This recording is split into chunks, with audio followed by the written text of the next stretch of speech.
Hello and welcome to this tutorial on Blood Inventory Management Dashboard. Please note that all data and timestamps shown in the video are simulated for demonstration purposes. Blood Inventory Management Dashboard provides an up-to-date account of the blood product inventory at BTS with the functionality to pose specialized queries to find blood units that have certain characteristics. The dashboard has a modular design comprising interconnected information modules such that interactions in one module updates the information presented in others. There are 5 main modules, each representing the inventory of red blood cell units from an essential viewpoint.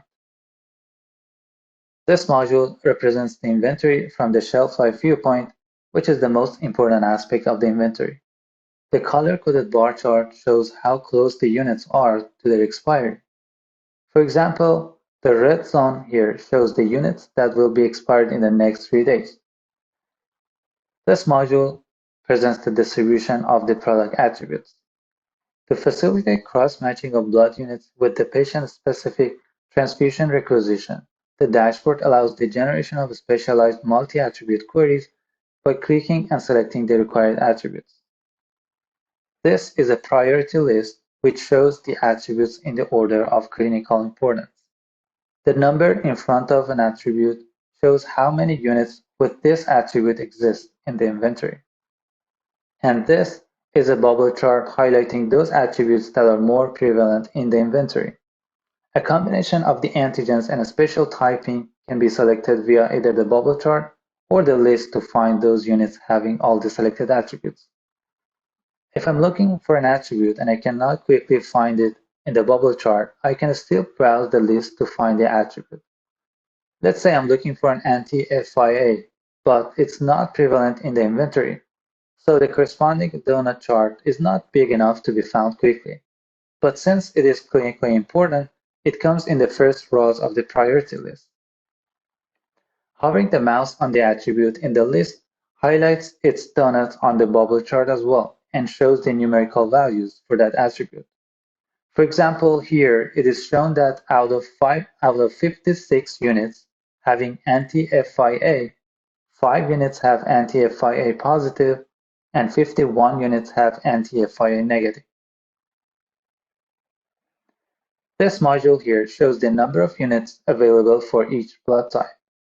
And this module illustrates the distribution of the units across different inventory locations or sublocations. And finally, this module at the top left shows the current inventory level of RBC units. This number here changes to show the inventory of specific units in user queries to find specific blood units. The View Detail button presents the details about all the selected units, and the Flag button filters out all the other modules to only show the units that are at risk of discard based on a vestige prediction modeling. As I mentioned in the beginning of this video, the dashboard is not live yet, and the date and time showing here is imaginary as the current date and time. Now let's see how we can use the dashboard to find specific RBC units. I'm going to interact with the dashboard in 3 different scenarios. The first scenario, let's assume that the staff want to see the O-positive RBC units that are irradiated will be expired in the next 15 days and are at VG-BTS inventory location. So here's how we can filter down the available units and see the units having the condition.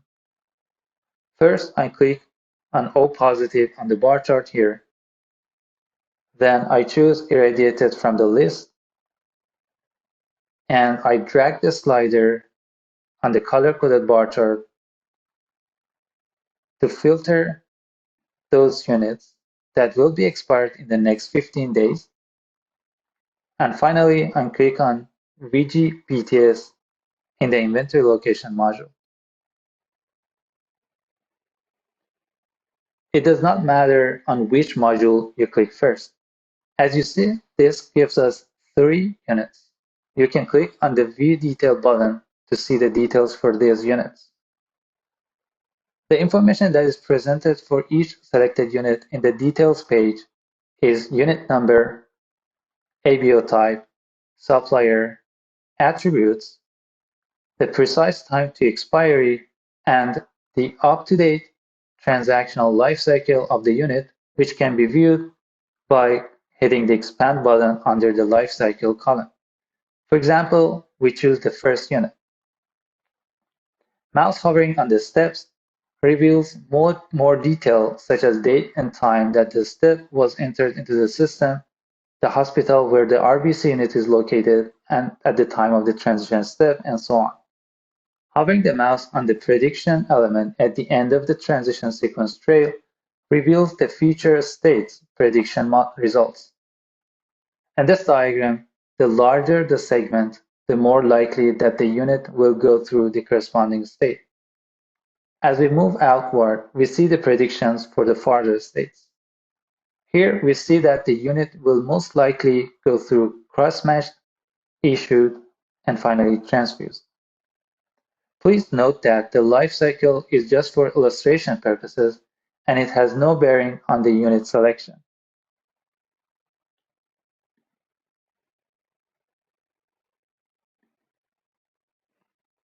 The second scenario.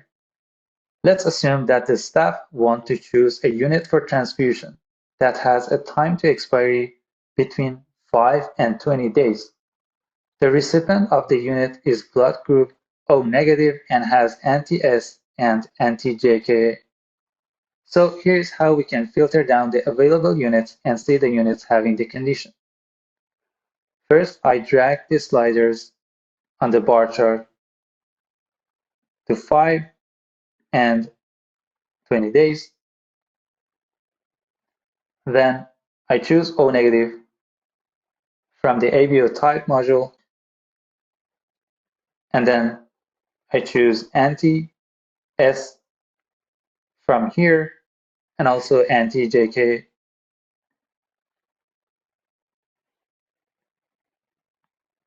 As I mentioned in the first scenario, the order of my clicks does not matter. As you see, this gives us 2 units, and to decide about which unit to choose, we click on the View Detail button to compare the 2 units.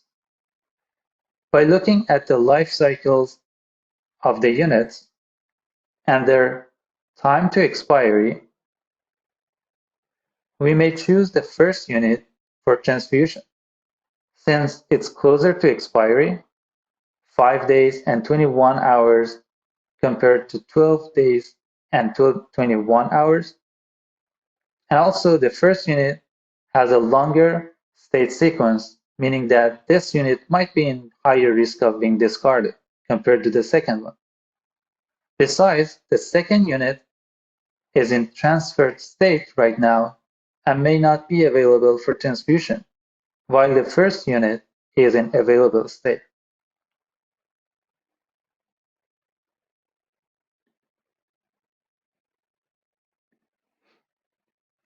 The third scenario. Let's assume the staff want to see if there is any RBC unit in the inventory at risk of discard based on the wastage prediction modeling.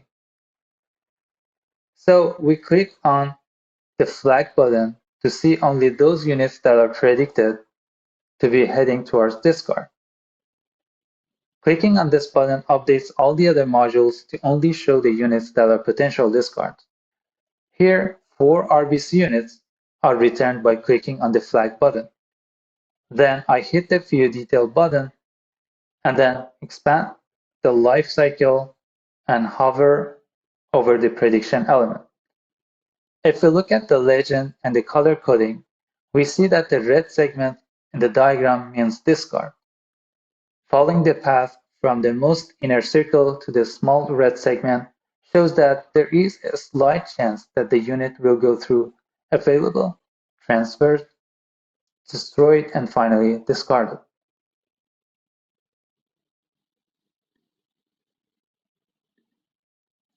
Thanks for watching this tutorial.